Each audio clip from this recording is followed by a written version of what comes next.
ओम शांति 30 सितंबर 2023। प्रातः मुरली। ओम शांति। बाप दादा मधुबन। मीठे बच्चे, तुम्हारा मगज दिमाग खुशी से सदा भरपूर होना चाहिए, क्योंकि तुम अभी बाप के समान मास्टर नॉलेजफुल बने हो। प्रश्न: तुम बच्चे 21 जन्मों के लिए किस आधार पर मालामाल बनते हो? उत्तर: संगम पर तुम डायरेक्ट बाप को अपना सब कुछ देते हो, सब बाप के हवाले कर देते हो। इसके रिटर्न में तुम 21 जन्मों के लिए मालामाल बन जाते हो। बाबा कहते, इस समय तुम्हारे पास जो कूड़ा कीचड़ा है वह मुझे दे दो। मरने के पहले अपना सब कुछ ट्रांसफ़र कर दो, तो भविष्य में उसका रिटर्न मिल जाएगा। गीत। ओम नमः शिवाय। ओम शांति। शालिग्रामों प्रति शिव भगवान वाच। रूहानी बच्चों प्रति रूहानी बाप समझा रहे हैं। अभी तुम बच्चे जानते हो, यहाँ हमको आत्मा समझ बैठना है, ना कि शरीर। और सारी दुनिया में एक भी ऐसा मनुष्य नहीं जो ये समझते हो कि आत्मा क्या है। आत्मा कोई नहीं जानते तो फिर परमात्मा को भी कैसे समझेंगे? बाप द्वारा ही आत्मा की समझानी मिलती है। आत्मा परमात्मा को ही नहीं जानते, इसलिए ही मनुष्य दुखी हैं। अभी तुम बच्चों को मालूम हुआ है कि इस ड्रामा की अथवा कल्प वृक्ष की आयु 5000 वर्ष है। यह तो समझते हो। उन्हों का बीज अगर चैतन्य होता तो बतलाता ना कि मुझ बीज से झाड़ ऐसा पैदा हुआ। अब वह तो है जड़। ये चैतन्य एक ही मनुष्य सृष्टि का वैरायटी झाड़ है। अभी तुम बच्चों को अभी सारी नॉलेज है। तुम्हारे में भी नंबरवार पुरुषार्थ अनुसार शुरू से लेकर अंत तक सारे झाड़ का ज्ञान मिला हुआ है। जैसे बीज में सारे झाड़ का ज्ञान होता है, ये बाप है चैतन्य बीज रूप। गाते भी हैं, परम पिता परमात्मा सत्य चित्त आनंद स्वरूप है। निराकार की महिमा गाई जाती है। उनकी महिमा सबसे बिल्कुल ही न्यारी है। मनुष्य तो कुछ भी नहीं जानते हैं। बल देवताओं को यह वर्षा यहाँ से मिलता है, परंतु उनको भी वहाँ ये ज्ञान नहीं रहता। वंडरफुल बात है ना। यहाँ अभी तुमको सारे ज्ञान मिलता है। बुद्धि में नॉलेज है ये सृष्टि चक्र कैसे फिरता है। बाप आकर के नई राजधानी स्थापन करते हैं। तुम इस ड्रामा के एक्टर्स हो। सिर्फ तुमको ही ड्रामा के आदि मध्य अंत रचता और रचना का ज्ञान है, और किसको है नहीं। न शुद्ध वर्ण को ये ज्ञान है, न देवता वर्ण को ये ज्ञान है। कोई सुनेंगे तो वंडर खाएंगे। मनुष्य कहते हैं त्योहार आदि जो मनाते हैं वह परंपरा से चले आए हैं, परंतु बात समझाते हैं सत्युग में तो ये होते नहीं। त्योहारों को कोई जानते नहीं। अभी तो कहते हैं ना, ये दशहरा है, दिवाली आदि त्योहार आने हैं। वहाँ तो कुछ भी याद नहीं रहता, एकदम निष्पुण्य निश्चिंत हो राज्य करते रहेंगे। अभी यहाँ तुम्हारी बुद्धि का ताला खुला हुआ है। तुम एक्टर्स हो। इस ड्रामा के क्रिएटर, डायरेक्टर, मुख्य एक्टर्स, ड्यूरेशन आदि को जानते हो। ये नॉलेज जिसकी बुद्धि में रहेगी उनको अपार खुशी रहेगी। गॉड फादर को ही नॉलेजफुल ज्ञान सागर कहा जाता है। कौन सी नॉलेज है? सिवाय तुम्हारे यह कोई भी समझ न सके। गॉड को ही नॉलेजफुल वर्ड ऑलमाइटी अथॉरिटी कहा जाता है। तो नॉलेज किसकी है? सभी वेद शास्त्रों ग्रंथों आसृष्टि के आदि मध्यांत की। शास्त्रों में ये ज्ञान नहीं है, वह है ही भक्ति माँ के शास्त्र। सिर्फ पूजा करते रहो, बाकी रचयिता और रचना की नॉलेज कुछ भी नहीं है। तभी तो ऋषि मुनि आदि भी कहते थे, हम रचता और रचना को नहीं जानते। समझाने वाला एक ही बाप है, तो जानेंगे फिर कहाँ से? अभी तुम बाप द्वारा सुनते हो, फिर ये नॉलेज प्राय लोप हो जाती है। ये नॉलेज सिवाय तुम बच्चों के और कोई नहीं जानते। तुमको कितनी बड़ी नॉलेज मिलती है, तो तुम बच्चों को कितनी खुशी होनी चाहिए।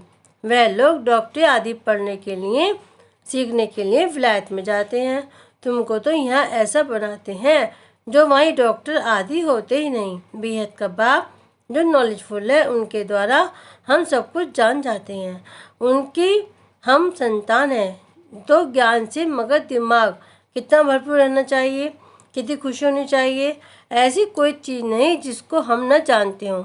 वह लोग जो कुछ पढ़ते हैं वह तो कुछ नहीं है। भक्ति माँ के शास्त्र आदि कितने पढ़ते हैं, परंतु यह तो कोई जानते नहीं कि सृष्टि चक्र कैसे फिरता है। तुम बच्चे अभी मास्टर नॉलेजफुल बनते हो। नट शेल में तो सब जान चुके हो, बाकी सिर्फ आत्मा जो तमोप्रधान है उनको सतोप्रधान बनाना है। कोई है जो तमोप्रधान से तमो बने होंगे, कोई तमो से रजो बने होंगे, कोई रजो से सतो बने होंगे। सतो प्रधान नहीं कहेंगे। सतो प्रधान जब बन जाएंगे तो नंबरवार पुरुषार्थ अनुसार कर्मातीत अवस्था आ जाएगी। फिर तो नई दुनिया चाहिए राज्य के लिए, इसे पुरानी दुनिया का विनाश होता है। जब ये यज्ञ पूरा होगा तो सारी पुरानी दुनिया की आहुति पड़ेगी। ये पढ़ाई पूरी हो जाएगी, फिर नंबरवार पुरुषार्थ अनुसार कर्मातीत अवस्था को चक्र लेंगे। जैसे यह वे इम्तिहान पास कर फिर ट्रांसफ़र हो जाते हैं। तुम भी मृत्यु लोक से ट्रांसफ़र हो अमर लोक में चले जाएंगे। हम अमर लोक में थे, फिर 84 जन्म लेते लेते मृत्यु लोक में आ गए हैं। तुम कहते हो अभी हम पढ़ रहे हैं, फिर अमर लोक में जाकर देवी देवता बनेंगे। बाप ही मनुष्य से देवता बनाते हैं, पतितों को पावन। देवी देवता कौन बनाएगा? देवता तो यहाँ कोई है नहीं जो देवी देवता बनावे। लक्ष्मी नारायण चाहिए ना, वह तो यहाँ होते नहीं। तुम बच्चे जानते हो इस समय बाप ही आकर पढ़ाते हैं, स्वर्ग का राज्य भाग्य देते हैं। स्वर्ग था, लक्ष्मी नारायण का राज्य था ना। इन्हों की ये राज्य स्थापना किसने की? हेवनली गॉडफादर ने ही पैराडाइज सत्युग स्थापन किया। जहाँ देवी देवता राज्य करते थे वहाँ दूसरा कोई खंड था नहीं, एक ही भारत था। तुम्हारी बुद्धि में है हम जब राज्य करेंगे तो दूसरा कोई नहीं होगा। तुम्हारी बुद्धि में सारा झाड़ है, इसका बीज ऊपर में है, वह सत्य है, चैतन्य है। आत्मा भी इम्प्रेसिबल है, बाबा भी इम्प्रेसिबल है। जो बाबा हमें ज्ञान है वह तुमको सुनाते हैं। सारा झाड़ खड़ा है, बाबा ऊपर में है। इस समय मनुष्य तमोप्रधान कांटे हैं। झाड़ पुराना होने से जैसे सूख जाता है, इसे इनको कहा जाता है कांटों का जंगल। वहाँ होता है फूलों का बगीचा। बागवान भी है, किसको खिवैया, किसको बागवान, किसको माली कहते हैं। बाप है खिवैया। तुम भी बोट चलाना सीख रहे हो। हर एक की नैया बहुत पुरानी हो गई है। नैया आत्मा और शरीर दोनों की बनी हुई है। गाते भी हैं नैया मेरी पार लगाओ। अब नैया भी पुरानी तो शरीर भी पुराना। अब पार कैसे हो और कहाँ जाएं? तुम जानते हो पार किसको कहा जाता है? मुक्तिधाम, जीवन मुक्तिधाम क्या चीज़ है? बरोबर बाप अभी पार ले जाते हैं, दुखधाम से सुखधाम अथवा विषय सागर से क्षीर सागर में ले जाते हैं। वैसे गाते हैं नैया मेरी पार लगाओ, बागवान आओ, कांटों को फूल बनाओ। तुम भी पहले नहीं जानते थे। अभी मूल वतन, सूक्ष्म वतन, सतयुग से लेकर कलयुग तक सब राज को जान गए हो। जो जानते हैं वही सुनाते हैं। अंदर ज्ञान टपकता रहे तो सदैव खुशी में रहेंगे, कोई चिंता की बात नहीं रहती, फिक्र से फारिग हो जाते हैं। तुम जानते हो बाबा हमको साथ ले जाते हैं। अब हम बाबा जैसे बन रहे हैं। बच्चा बाप समान बनता है ना। बाबा नॉलेजफुल है, तुमको भी नॉलेजफुल बनाया है। आत्मा का कनेक्शन है ही परमात्मा बाप से। आत्मा कहती है जो बाबा में नॉलेज है वह हम आत्मा को दे रहे हैं। तुम रूहानी बाप के रूहानी बच्चे, यह भी नई बात है ना। बाबा बिगड़ कोई सुना ना सके, वह निराकार बाप भी साकार के आधार से सुनाते हैं, नहीं तो तुम सुन ना सको। बच्चों को बाप आप समान बनाते हैं। दुख हरता सुख करता वह बाप है। उनकी जो महिमा है वह तुम्हारी भी है, कोई फर्क नहीं। बाकी क्या फ़र्क रहता है? हम जन्म मरण में नहीं आते हैं, तुम जन्म मरण में आते हो। मुझे ज्ञान सागर कहते हैं तो मैं तुम बच्चों को ज्ञान देता हूँ। मैं सुख का सागर, पवित्रता का सागर, शांति का सागर हूँ, तो तुमको भी वर्षा देता हूँ। तुम जानते हो ये सारा चक्र 5000 वर्ष फिरेगा। ये नॉलेज है सोर्स ऑफ इनकम। जितना पढ़ते हैं उतना नॉलेज से इनकम होती है। ये नॉलेज भी है तो धंधा भी है। शराफ लोग सट्टा करते हैं, तुम क्या देते हो? कूड़ा कीचड़ा। मरने के बाद कन्या गो को कूड़ा कीचड़ा दे ही देते हैं। तुमको तो जीते जी देना है, ईश्वर अर्थ देते हैं। अब क्या ईश्वर को पुराना खट्टी आदि देंगे? बाप कहते हैं तुम मरने से पहले ही सब दे दो। ये पुरानी चीज़ तुम्हारे काम में नहीं आएगी। भल कोई कितना भी साहूकार हो, परंतु कितने दिन के लिए होगा? एक जन्म के लिए, फिर कर्म अनुसार पता नहीं कहाँ जाकर जन्म लेंगे। तुम तो बाप से 21 जन्म के लिए लेते हो पुरुषार्थ अनुसार। ये रूहानी सर्विस सारी दुनिया जानती है, जिस्मानी सर्विस को रूहानी को कोई जानती ही नहीं। सुप्रीम रूह ही आकर नॉलेज देते हैं, उस सुप्रीम का जन्म भी मनाते हैं। उनको ही सुख का सागर, शांति का सागर, दुखहर्ता, सुखकर्ता कहते हैं। शिव नाम है ना, जयंती भी मनाते हैं, परंतु बुद्धि में कुछ नहीं है। बाप ही ये सब राज सुनाते हैं, फिर 5000 वर्ष बाद सुनाएंगे। ये ज्ञान सतयुग में नहीं होता, क्योंकि आत्मा सतो प्रधान है। ज्ञान से ही वह ऐसी बनती हैं। ये नई बातें हैं। मंदिर बनाने वाले भी ये नहीं जानते कि लक्ष्मी नारायण का मंदिर हम क्यों बनाते हैं, उनको राज्य किसने दिया, कैसे ही पद पाया। कहते हैं ना, कर्मों का फल है। अभी बाप बैठ कर्म, अकर्म, गत और विक्रम की गति का राज समझाते हैं। उन्होंने भी नॉलेज सुनानी होगी। है भी भगवान वाच। गीता से ही आदि सनातन देवी देवता धर्म की स्थापना हुई। वहाँ बहुत थोड़े मनुष्य होते हैं, बाकी सारी पुरानी सृष्टि कहाँ गई, जरूर विनाश हुआ होगा। महाभारत लड़ाई भी गाई हुई है। गिरधर कविराज कहते हैं।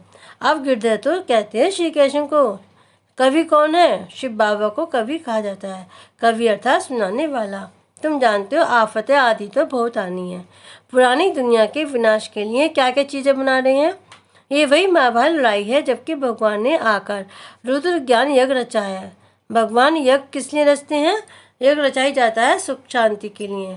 बाप सभी का दुख हरता, सुख करता है, तो इस ज्ञान यज्ञ में सारी पुरानी सृष्टि स्वाह हो जाएगी। तुम जानते हो हम ब्राह्मण यज्ञ के सर्वेंट हैं।